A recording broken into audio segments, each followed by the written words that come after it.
Hi there everyone, welcome to my channel. So in this video we will talk about what is PDF. Before we start, I would like to say thank you so much to all my viewers, silent viewers and supporters in my channel. Thank you for watching my videos. If you are new with my channel and then you like this video, please hit the like button. Don't forget to share and please support my channel guys by clicking the subscribe button. So let's begin. The PDF format is one of the most popular format that we use on different documents or files in computer technology. So, what does PDF mean? PDF is an abbreviation that stands for Portable Document Format.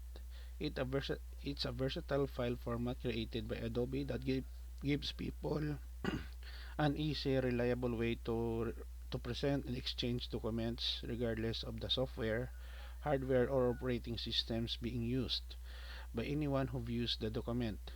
The PDF format is now open standard, maintained by the International Organization for Standardization or ISO.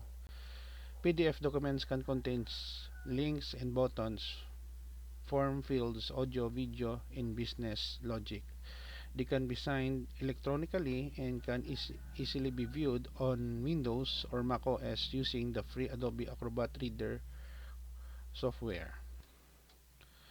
So, Adobe Corporation created the PDF.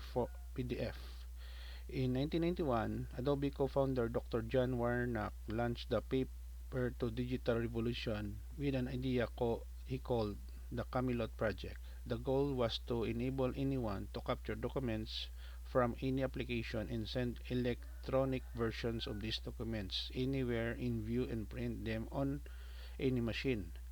By 1992, Camelot had developed into PDF today. It is the file format trusted by businesses around the world. PDF document conversion made easily. Warnock's version continues to shape the way we work. When you create a Adobe PDF, the documents or images is just like the way you intended to it. While many PDFs are simply pictures or pages, Adobe PDF preserve all the data in original file format, even when text, graphics, spreadsheets, and more on combined in a single file. Okay guys, so this is the end of my report on what does PDF mean. Thank you so much for watching. I hope that you have learned something new in this video.